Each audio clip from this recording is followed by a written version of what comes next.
Imagine a life built on lies, and then, in one split second, everything unravels.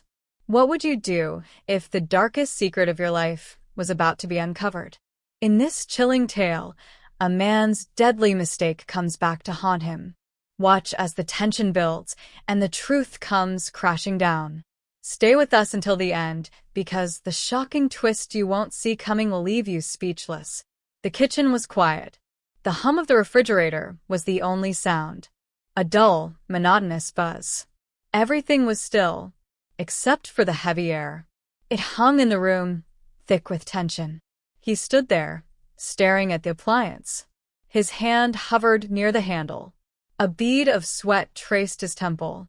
His breath was shallow. Slowly, he opened the door. The light flickered on. He froze for a moment. A faint odor hit him. Sharp. Unpleasant. A smell he couldn't place. His stomach churned. But he didn't move. He couldn't move. The body was inside. Her lifeless form, twisted and cold. He had done it. He had killed her. The horror of it all sank in. The realization clawed at him. But he didn't feel guilty. No. He felt relief. He glanced at the clock. It had been 2 days. 2 days since he had put her there. He thought he could forget. But the image of her face haunted him. The way she looked before. Her eyes wide with terror. Her mouth gasping for air. She had begged him. Begged for her life. But he couldn't stop. He had silenced her. Now, she was nothing but a cold, lifeless thing in the fridge. Her body contorted in a way that felt wrong. The thought of it made him nauseous, but he pushed it away. He couldn't think about that now. He slammed the door shut. His heart pounded in his chest. The house felt suffocating. It was too quiet. Too still. He needed to move. But where? What next? He took a step toward the door. A strange sound echoed in the house. A knock? He froze. It came again. Faint. But undeniable. His pulse quickened. Someone was outside. But who? Why? His thoughts raced. The knocking continued. Louder now. Each rap against the door felt like a hammer against his skull. The doorbell rang. Then silence. The hairs on the back of his neck stood up. He didn't know what to do. Who would come now? Why would anyone come? His mind spun with fear. But he had to answer. He took slow steps toward the door. Each movement felt heavy, like wading through water. He reached the door. His hand trembled as he reached for the handle. With a deep breath, he turned it. The door creaked open. And there, standing in front of him, a figure. A detective. Their eyes locked. And he knew. He knew the game had begun. The detective's gaze was intense, unwavering. A chill ran down his spine. The silence between them was thick. He couldn't breathe. The detective didn't speak at first. Just stood there, studying him. His heart hammered in his chest. Every second felt like an eternity. The detective shifted slightly, as if taking in every detail of the room. Every inch of him. His eyes seemed to linger on the refrigerator. The air felt even heavier now. His mouth was dry. He swallowed hard, trying to speak. But no words came. The detective took a step forward. And then, a soft question broke the silence. Is everything okay here? The question felt like an accusation. He couldn't trust his voice. He nodded, hoping to appear calm. But his hands betrayed him. They were trembling. The detective noticed. The corner of his mouth twitched slightly. It was subtle, but unmistakable. He could feel the detective's suspicion growing. The tension between them was suffocating. Time slowed. The detective took another step. The distance between them closed. And for a moment, he was sure the detective could hear his heart. The sound of it echoing in the silence. Are you sure? The detective asked again, his voice low. He didn't answer right away. His mind raced. What did the detective know? Why was he here? He struggled to keep his composure. But inside, he was unraveling. The detective glanced behind him. His eyes flickered toward the hallway. And then, the faintest sound, a subtle creak from the kitchen. The refrigerator. A sound that no one else would notice. But the detective did. His gaze snapped back to the fridge. Is there something you're hiding in there? The words hit like a slap to his face. He couldn't breathe. His chest tightened. The walls of the room felt like they were closing in. Nothing. He managed to croak. But it sounded hollow. The detective didn't seem convinced. He stood still, his eyes piercing. Maybe I should take a look, he said, stepping closer to the fridge. And in that moment he knew he couldn't let the detective open that door. Not now. Not ever. His heart raced, panic setting in. The detective's hand was inches from the refrigerator door. He could hear his own breath, sharp and shallow. No, he couldn't let it happen. He had to act. But what could he do? He stood frozen, unable to move. The detective was close now, too close. Every instinct screamed at him to stop him, to keep the secret buried. He swallowed hard. The seconds stretched on, unbearable. The detective's fingers brushed the handle. And then everything in him snapped. He lunged forward, grabbing the detective's wrist.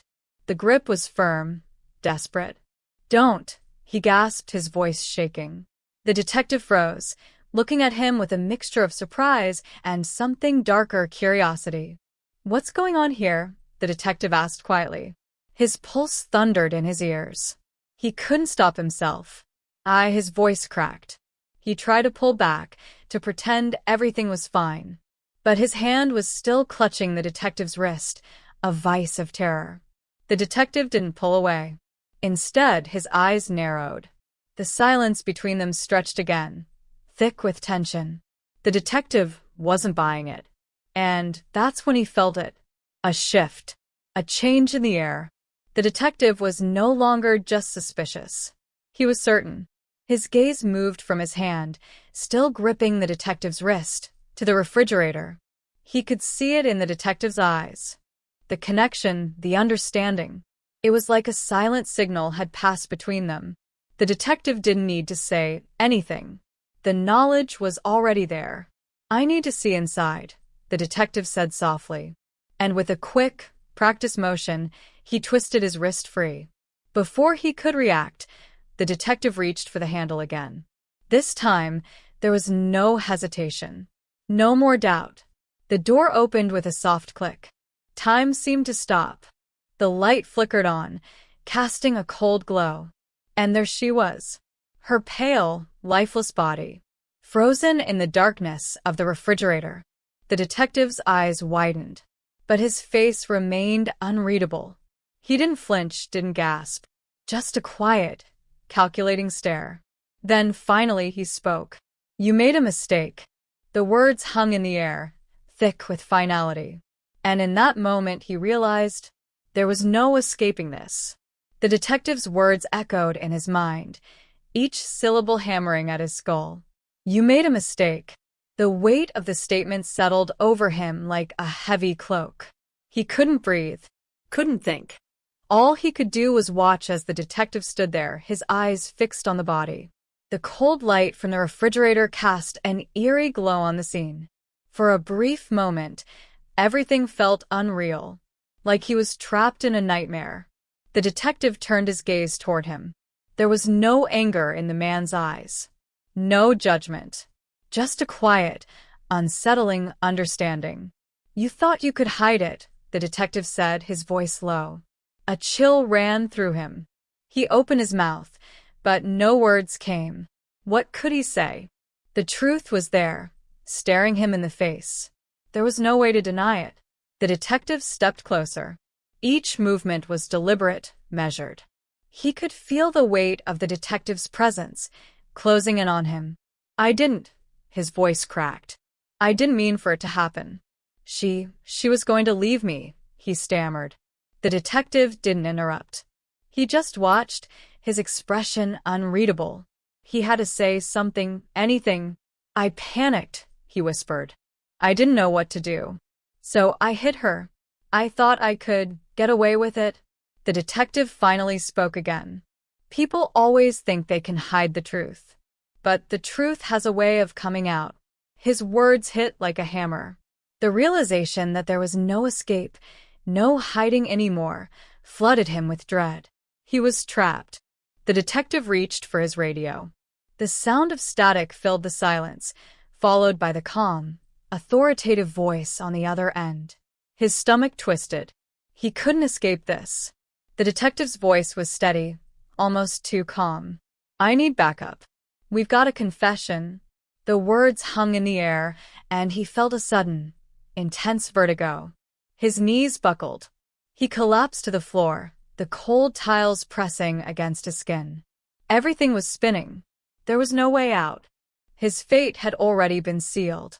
And the sound of sirens in the distance only confirmed what he already knew. This was it. It was over. The moment of terror he had been living with since that night had finally come to an end. And there was no hiding from it anymore. The sound of sirens grew louder. It was coming closer. The reality of what was happening hit him like a wave. He had been caught. There was no way to deny it now. The detective's calm demeanor only intensified the sense of doom. He watched as the detective stepped back. The radio crackled again. More voices joined in. He could hear the footsteps outside, the shuffling of officers preparing to enter.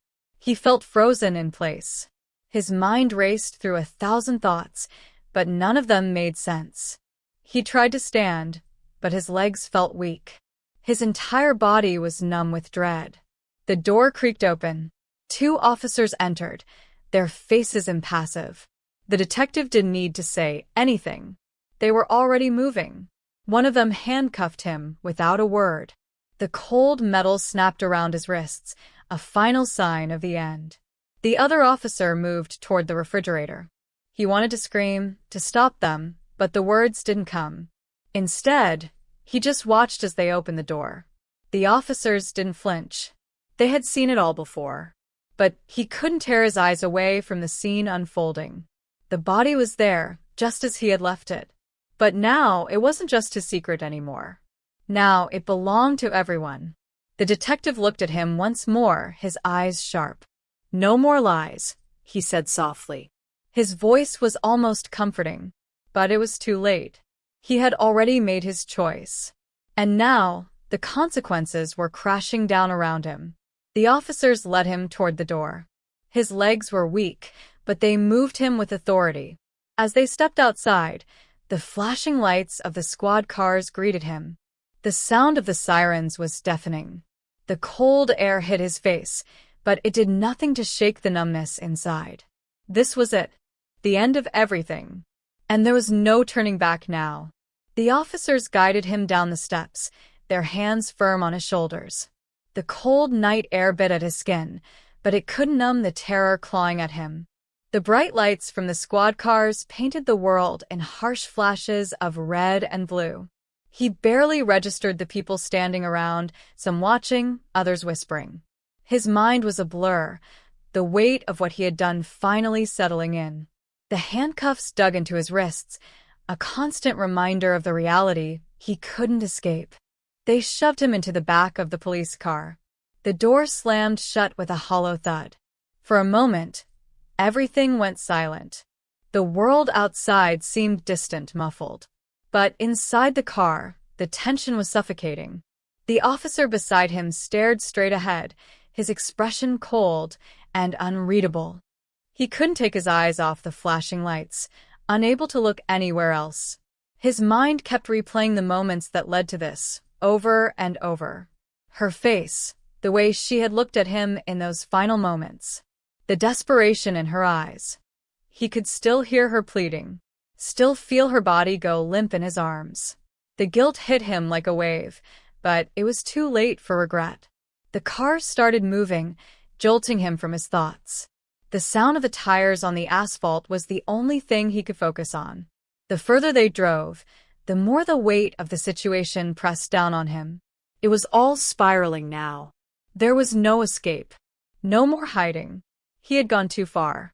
And now, as they approached the police station, he knew his life was over. The car slowed as they pulled into the parking lot. He barely registered the flashing lights of the cameras, the officers preparing to escort him inside. His world had collapsed, and he was powerless to stop it. They opened the car door, and he was pulled out roughly.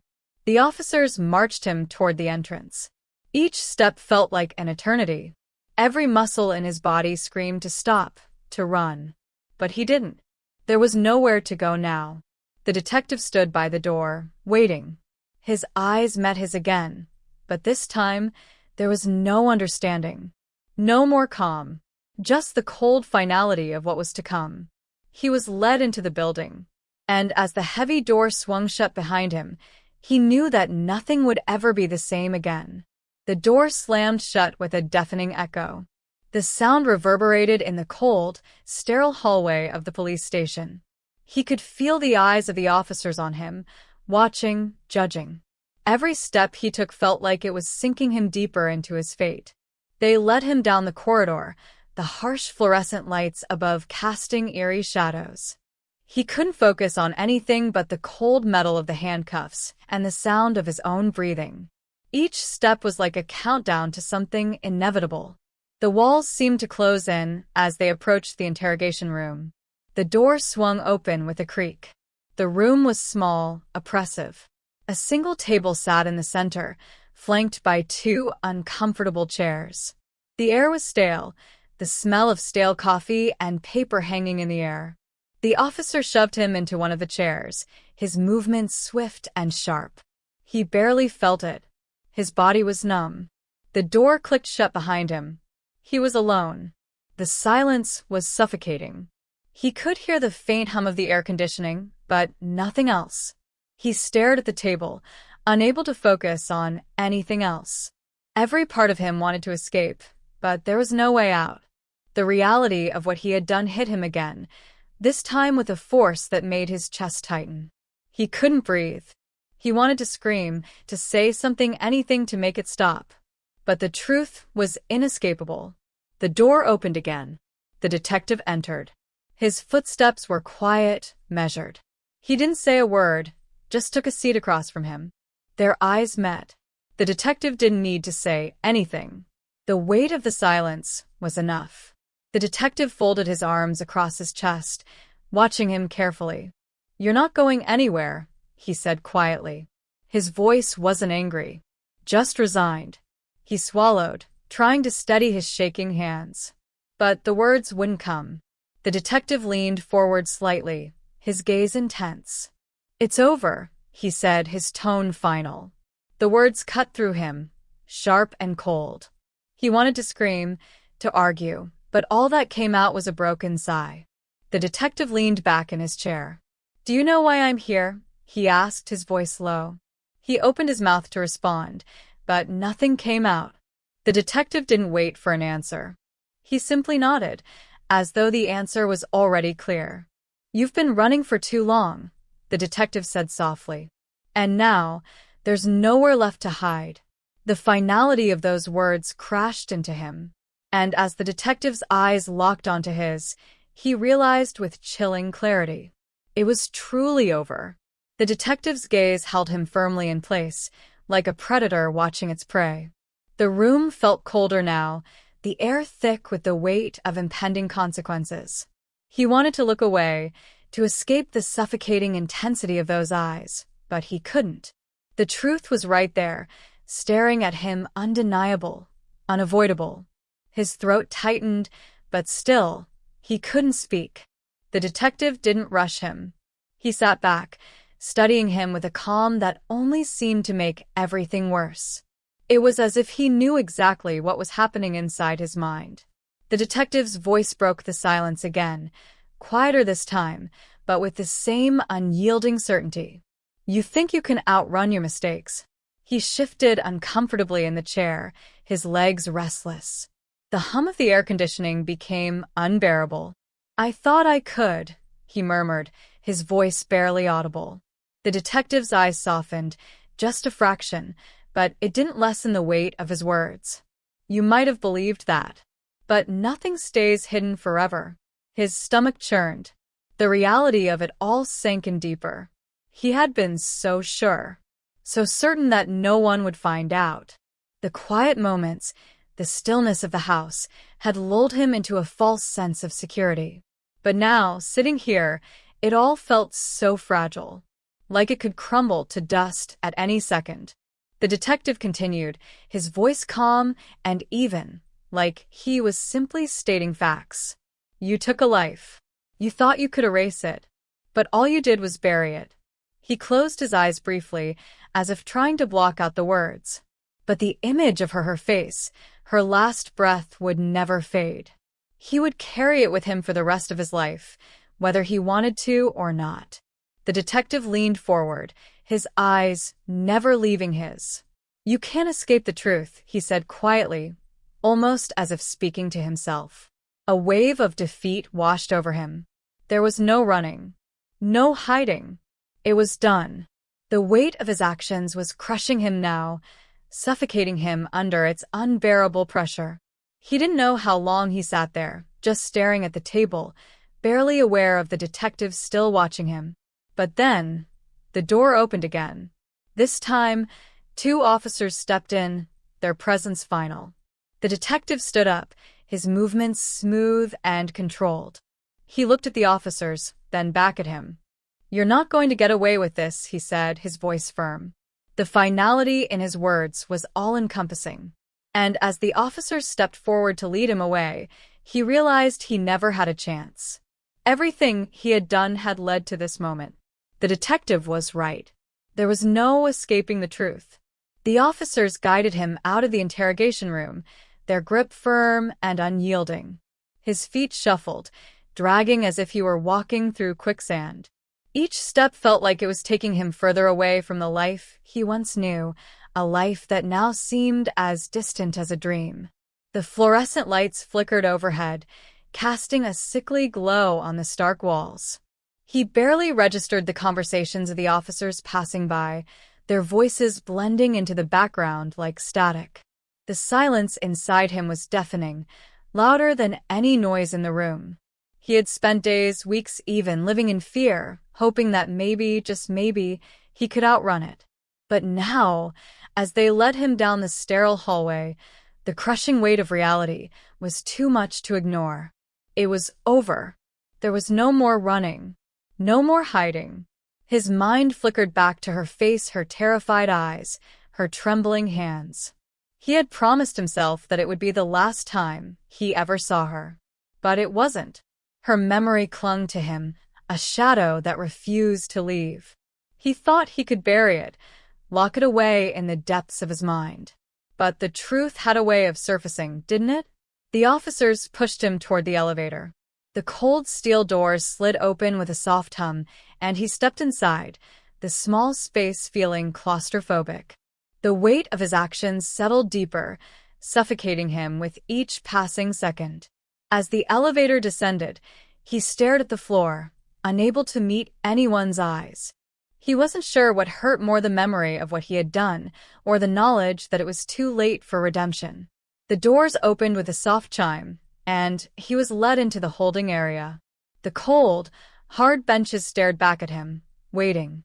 His chest tightened, and he wanted to scream, to throw himself against the walls.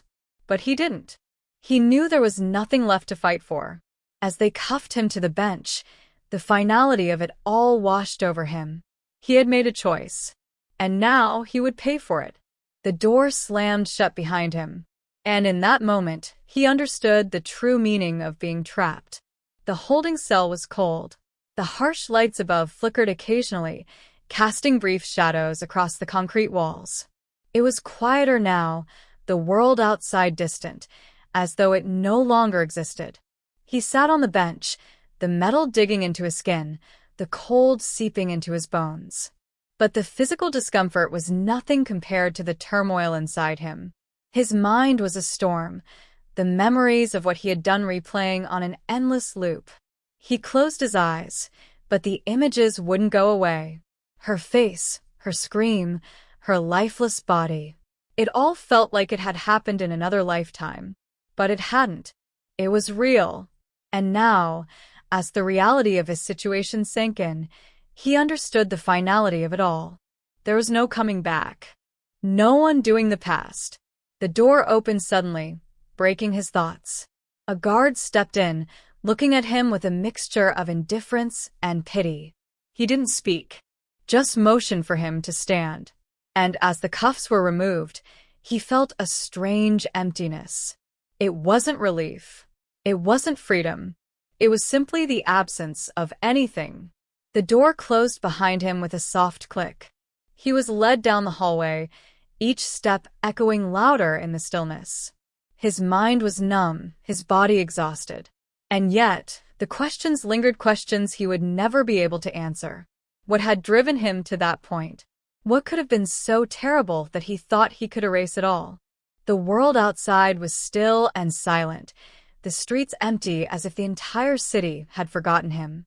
No one would remember his name in the end. He was just another lost soul, swallowed up by his own choices. As he was led into the transport vehicle, the doors closed behind him. And as the car pulled away, heading toward the prison where he would spend the rest of his life, one thought remained. It wasn't just her he had killed. It was himself. And that was the hardest truth of all. The car drove into the distance, the city lights growing smaller in the rearview mirror. And with them, so did any hope of redemption.